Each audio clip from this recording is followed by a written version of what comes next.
Everyone, and welcome back to But Why the Reviews. I'm Kate, and I'm here with Charles. Hello. He is one of our writers. He also reviewed a little movie called Rebel Moon Part 2, The Scargiver. I will say, to start off at the top, I do like how all the names are getting increasingly more like young adult novel-y. I appreciate that. Um, yeah, so that's what we're here to talk about today. Rebel Moon Part 2. To kick things off, like we usually do, we're going to go through the synopsis.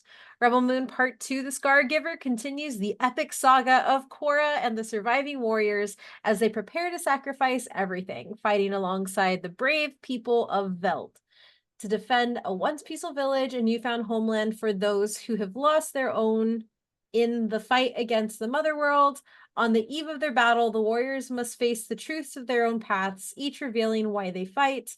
As the full force of the realm bears down on the burgeoning rebellion, unbreakable bonds are forged, heroes emerge, and legends are made. I just watched this movie, like literally, I ended this movie and got into this podcast, and that seemed like a lot of words. Um, Charles, what were your expectations coming into Rebel Moon Part 2? Okay. Well, not a lot. I did not like part one. It had far more problems than it had good things. And while I feel that this one is a step in the right direction, it still has plenty of problems. Yeah, no, How that's about you? fair. I was dreading it. So, like, here's the thing. I don't hate Zack Snyder as a filmmaker. Dawn of the Dead 2003, one of my favorite movies. Army of the Dead actually really vibed with that movie. Like the action was really good. However, everything around Rebel Moon and like the different versions, and there's a 6 hour one, and there's gonna be six of them, and I'm just like, this is a lot, man. And so I came in like just expecting, like, okay, you have said that this is the best sci not you, but like Zach in promotions has said this is the new sci-fi epic. That's what I'm judging it against. I'm expecting it to be a sci-fi epic. So I didn't come in with expectations so much as I came in like, y'all told me this was dope. Sell me on it, Zach. And I don't think he sold me on it, to be No. honest.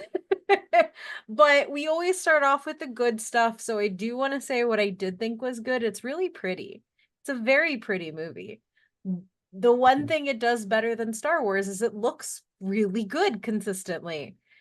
When you can see people's faces. Yes, when it's not obscured by bad lighting or a lens flare, it looks really pretty. I know there's been a lot of I keep seeing conversation going through my social media about natural lighting versus mood lighting, and like this movie is a clear indication of light Cora's face so I can see how she feels. Yes, yes. No, and that's like one of the weird things is like I kind of blame Game of Thrones for this. There are a lot of people that can take the blame for this, but like the natural lighting aims, like it's admirable, but like that doesn't work. It also doesn't work when you have like a diverse cast with different skin tones that read different in the light that you have them in.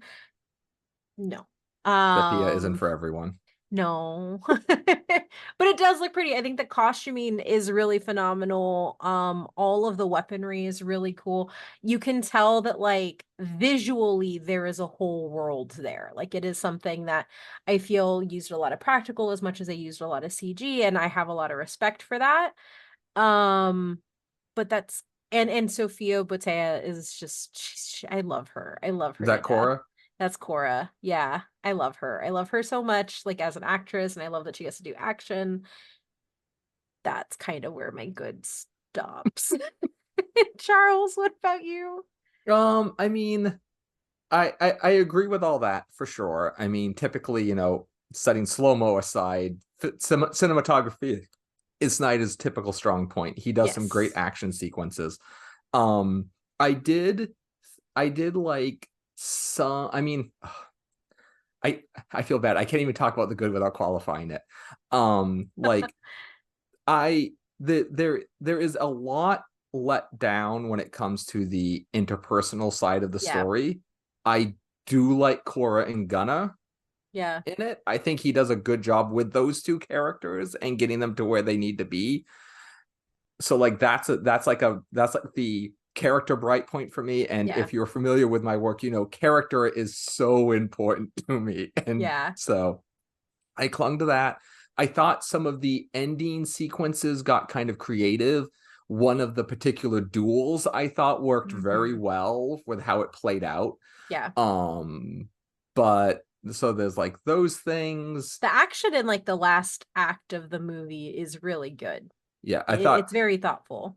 I also liked it, it had some good twist with like w- going into the back half of the movie when they're gonna start the battle. It's like, okay, Yeah. how is this not just going to be like a symbolic sacrifice? Do you actually have a plan, and am I going to believe it? And then as it played out, I was like, oh, okay, I can see how this could work. You could pull Hmm. this off. I thought they did a good job of actually giving them a chance, and not I'd be like, you won how? Yeah. So that was also pretty solid. But those would probably be the high points of the movie for me. And I will say, like, Kora in general is like, I think what this solidified for me is that I really and Sophia Boutella has done, or I don't know if it's Boutella or Botea. I think it's Botea because it's a double L, but she's done other action sequences. She is a bad guy in The Kingsman. She was the Mummy, which we're not going to talk about that movie. Her agent does need to get her in better stuff, and a little bit of this included. But I think what Cora really solidifies for me is like I really do think that this is a woman who can carry an action franchise and can carry action in general in the same vein of like a Mila Jovovich. And I think that that is something that like I think is it's rare for a director in the US to let a woman do that much stunt work without cutting it down like so many edits and like actually trusting her to do the work. And I think that she definitely does gain that trust when it comes to the fight choreography and the actual direction behind it.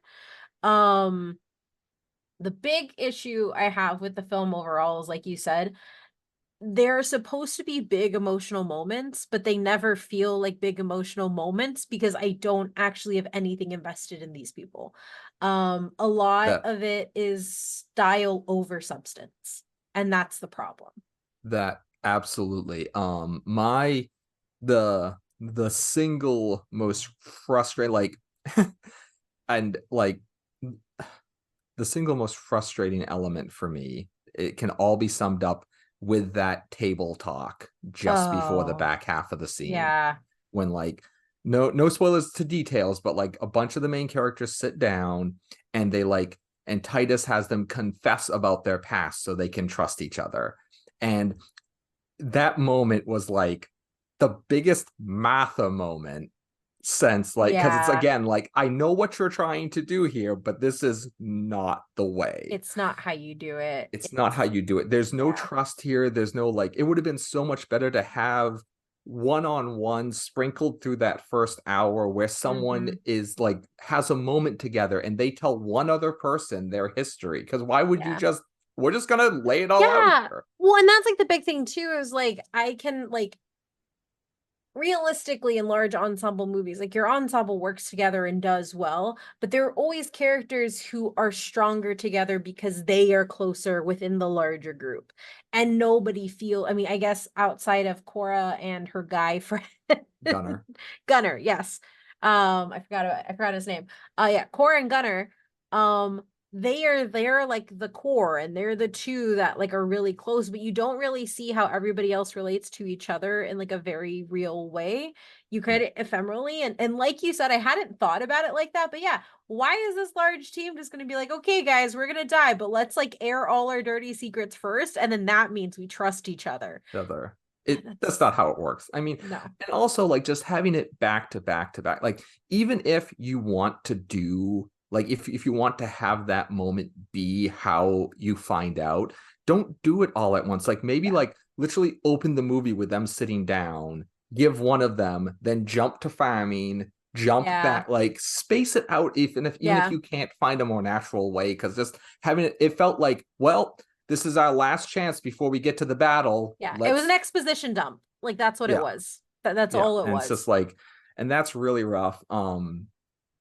That's definitely like, that's like the biggest. I mean, the other example of that is that I feel like really like I couldn't believe how much it was trying to work, especially since there was another flawed element to it, was how Nemesis played out. Not Yeah. only was the emotional beat that it tried to put there just completely flat, Yeah. but on top of that, like we had heard through all of the first movie, like this woman is supposed to be like the angel of death. Yeah. And her whole moment in the battle is like, that's it. It's Gunnar seems more throwaway. badass than you, and he's a Yeah, it's farmer. so throwaway. It's so throwaway. It's like, Um, which I think is like, and I do wonder if this is why I think it's why I get frustrated with Zack Snyder films, and I think it's why a lot of people do as well. It's not that Zack Snyder isn't a good filmmaker. Like the pieces are all there. The cast is phenomenal. The costuming's good. The action's good. But like all of like the tendons that should be like pulling everything together and making it into this real big grand scale thing, it's not there. It's kind of like he's very smart in what he does, but he doesn't really string them and make it into like a cohesive. It's the execution. It's the execution. yeah. Everything else really good. Execution not so much. Which like even the action sequences, I think they're really good a lot of the time, and they're well thought out. They're well paced. No, they're not well paced. They are well thought out and well paced in relation to the story. However, can we please just put Zack Snyder in like director jail where he can't touch slow mo? Like, Oh my he would God. be so much of a better director if he didn't feel the need to slow everything down constantly. Choral music and slow motion does not make a moment epic. It It's like doesn't. he thinks that like if I do this, it'll be huge. And It's it reminds me of the people who overuse like bullet really time. good soundtrack, well, bullet time, yes, but like really good soundtrack songs like for a needle drop. Like sometimes a song coming in sounds good, other times I feel like you're trying to force me to think that this is a bigger moment than it is. Like you can't needle drop to nothing, and I think that like he can't slow mo and choral music to nothing, because like it's like salt. Like you've over seasoned your food, and now it's a it, mess. or I mean, or like the worst moment, and like, and I'm curious to hear what you if you had the same impression of this as I do, because maybe I just didn't. But there's a moment when they're fighting, and it initially you see the shot of Titus, Hmm. and I was like, what is happening? It was so strange. Like you see his face and it's doing the slow-mo and this energy. Then it eventually pans out and you're like, oh, he's like kicked a guy and Yeah. shot him. But I was so confused for like 15 seconds. It's like, what is happening? It's it feels like everything, including like those moments, because it's not the only one. Like there are other ones that happens too. Not with Titus, with other characters, and it's almost like he's very thoughtful in making really big pictures. Like each of those moments, you could stop it, screenshot it, and that would be a good frame to share. That's good marketing material. But he's not thinking in like fluid movement. And I think when you put his action and when you put action that overuses slow-mo against the action that we get from like the Chad Stileski's of the worlds with John Wick, or even like what Dev Patel just gave us in Monkey Man, and that's just like, you know, it frustrates me because it doesn't have to be slow to be impactful. Like you can have a really fast fight, and then once it ramps down and you get the kill moment, that's your thing. Like that is your good thing. And there's some really good like kills. I think it's in the last act when Kora sneaks into the station, and like they're like trying to triage her, and then she just pops up and like wraps her leg around like it's really good. But he doesn't let it go at pace all the time, and that's the struggle. Yeah.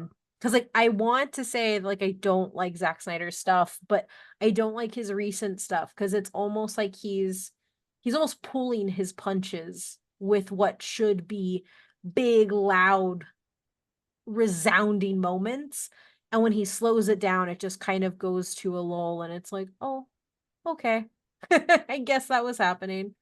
Well, I totally agree with that. And speaking of pulling punches, I feel like that takes to like my final big, like the biggest elephant in the room with this movie.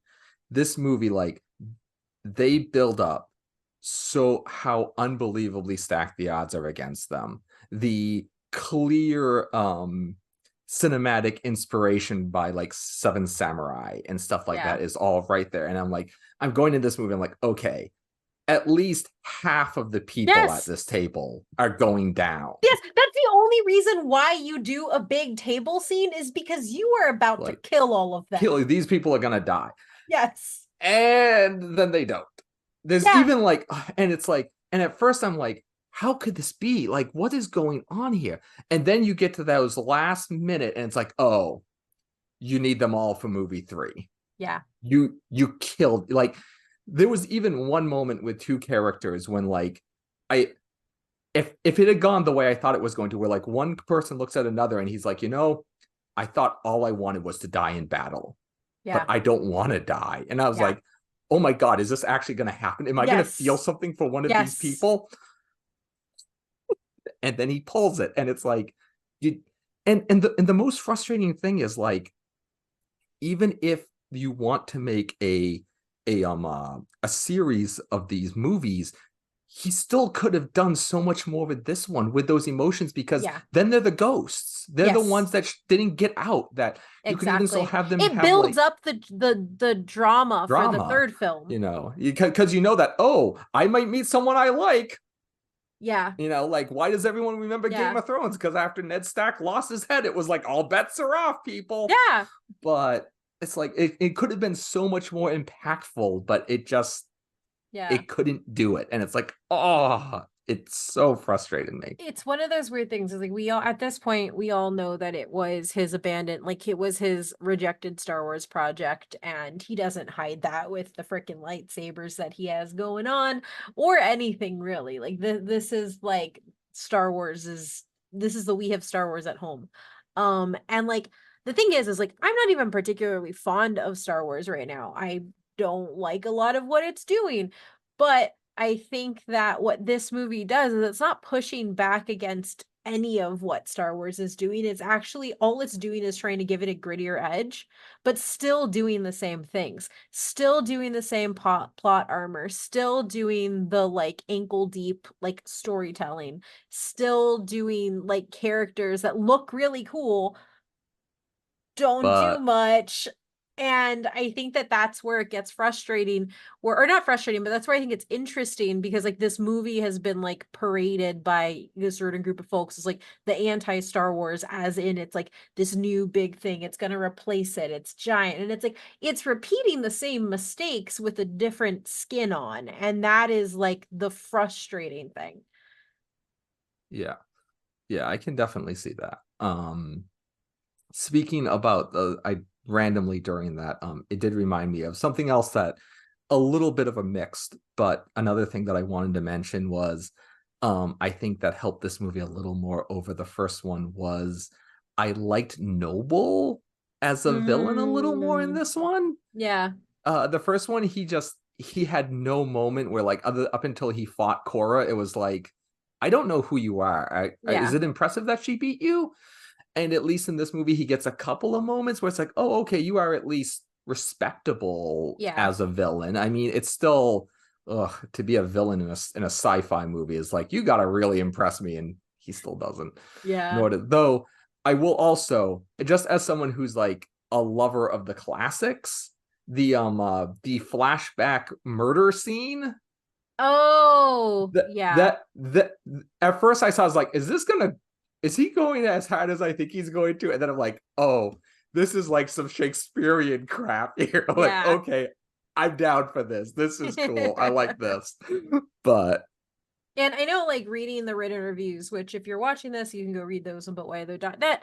You liked this one more than the first one. Why? Like, how do you think it kind of makes up for what happened in the first one? And, like, where do you think it can still go with the third movie coming up? well, I feel like, and I'm pretty sure that I said this in my review as well. The biggest thing I think that this one helps this one get over the first one is that it's not trying to do as much. Yeah. Like it's got the prep for the battle and then the battle. And like where it still fails is in those interpersonal moments, which like there was so many more of them to fail in the first one. Yeah. So I feel like this one just kind of avoids some of the pitfalls. Um, but when it deals with them, that's still what grossly holds it back. Yeah. So it's tough because like I feel like if this was a standalone movie and someone asked me, should I watch this? I'd be like, have you seen the trailers? If it looks intriguing to you, sure. It's not a bad Yeah. 2 hour watch. Is it worth watching the first one and then no? Yeah. I'd still say no. So and I think what sucks is like I went back and watched the first one because I wasn't going to. Like I was just gonna go in and watch this movie. I was so lost when I started and I was like, well, I guess I'm gonna spend my morning watching Rebel Rune Part 1. Oh, And then I watched it. That was a garbage fire. Um and then I watched this and I was like, it's like the garbage fire has been sprayed with a fire extinguisher, but you still just have like damp foamy garbage that and that that is the big problem. It's like I feel like if if and I feel like that's also another part of the problem with what we said with like so many of the character moments is if the yeah. first one had set them up that like it wants to be like the Avengers, like the first Avengers movies where Yeah. you didn't need to have a moment with Cap and Tony and all them. We had those already. Now we can Yep. just do the Go thing. into it. Yeah. But now this one just goes into it, but we still don't know who they are. So Yeah. Well, and I think like the other thing, it's weird is like I used to be a fan of end of the movie. Everybody comes to save everybody. I was like, oh, that's cool. I'm like, oh, well, that was cool. Like the first three times it happened in big budget cinema. I would like other Deus Ex Machina moments, please. Like, come up with something else. yeah. Because Well, I mean that and everybody then also like that emerging. whole the end of the like, there is like that end of the battle moment in this where it was like, what? The I'm like, ending is weird. The ending has no teeth and it just kind of ends. And I was yeah, I like, mean, okay, that's like, yeah. And strange. they, well, and they have like the surprise appearance at the very end. And I'm like, so like, I mean, personally, like, I like the first time it showed that, and then like it cut back to the other people, like, y'all are gonna be pissed, right? Like, oh, now it's done and you're showing up. Like, Yep. yeah, that was a very weird choice. Again, it felt like they just showed up because we want to remind people because we want them in the next one. Yeah. So here, let's just it definitely suffers from a lot of trying to set up a franchise problems that just continually plague things. And like what I um don't understand is that like Netflix gave him like they were like, here, you're gonna get these movies, do what you want. I'm like, I don't know how you can't look at that as one creative vision and be like, this is one, two, three, this is my overarching story. It doesn't feel like that. It feels like and now we're gonna build up to the next one. Will we get one? And like it's just disjointed and yeah, it's frustrating in that way. Definitely. And I do agree with you. Like a lot of the stuff at the end is just like, oh, remember, come back for three. they it's like, yeah, it Yeah. is definitely it's a thing. So I guess overall, like what would you tell somebody to watch? I guess you said already, like if they Yeah. saw the trailers, if you I mean if I mean like if you got through the first one and you're interested in this one, you're not completely turned off. I would say it's definitely if you got enough out of the first one, this one I think is an improvement on the first one. If like I said, if someone said, "Oh, I haven't seen either one of these," now that they're both out and this seems like it's a complete event, yeah. should I go watch it? I'd be like, no. I would not recommend going through that first one. There's nothing. The payoff of the second one is not enough to Yeah. warrant the trudge of the first one. Yeah. No, I agree. And I think for me, like, I don't know, man. I've been thinking it's like I genuinely like don't think that Zack Snyder is a bad filmmaker, but then I watch this and I'm just like, I don't know if I can recommend somebody watch this if they aren't already invested in the Rebel Moon world or if they're not one of those Snyder people. Like I Who needs a co-director? He needs an editor and so no, okay. So real talk, like I feel like he's going through the same issues that happen with directors like Tim Burton. So like Tim Burton, when he's doing small movies on a budget with oversight, with guardrails, you get things like Beetlejuice, you get things like The Nightmare Before Christmas. And then you give him all the money in the world and let him run with it, and then you get Alice in Wonderland. Like they're like some people, some creatives in general, no matter the space, need to have some sort of guardrails, some sort of limitation, because limitation breeds creativity and innovation. And I think when you just let them like go and fly and do whatever they want with like no input or guidance, you end up with something like this because there was no one in the room saying, "Hey, Zach, maybe we should kill off some of these people at the table to make the stakes as high," or "Hey, Zach, maybe we should like not just info dump all of their connections in one scene and then go." And I think because like he's very much an auteur in that way, where like especially with this in general, he's an auteur in that he likes to have creative control of every single piece of the thing that he's doing. But in Rebel Moon, I think so in a different way, that it's kind of holding things back because I see a vision, I see something beautiful, I see something that could be more with the stacked cast that it has. And I think that like the fact that he's creative and free to do what he wants is why it's not working personally. Um Feels like The Hobbit to the Lord of the Rings. oh God, yeah. Yeah. Yeah, that. So I can't recommend anybody watch it. If I were to give this a rating, I would probably sit it at a 3 or a 4. Probably a 4 because I really like Kora. Like all those points, like two of those points go to Kora. One goes to whoever the set Cinematography. designer. No, okay, one for cinematography, and then one split between the set designer and the costuming department. Like, and that's kind of where I'm at. Yeah, that's me. A big old rotten from me. That's fair. And then Charles, I know you gave it a score in your review. Do you stand by that? Would you lower it? How I do you feel? Like let the I'm people know. it's I mean, I scored it a 6 in my review because, to me, like, a 7 is the threshold of like a solidly good movie, and I feel like this one, like, there's enough things that like it's close to being good to me, but it's not.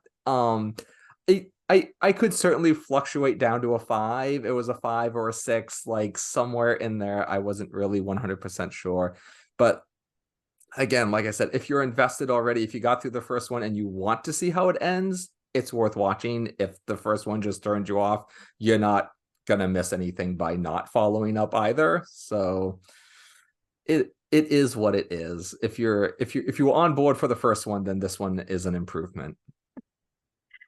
Okay, Charles, with that, tell everybody where they can find you and read your writing.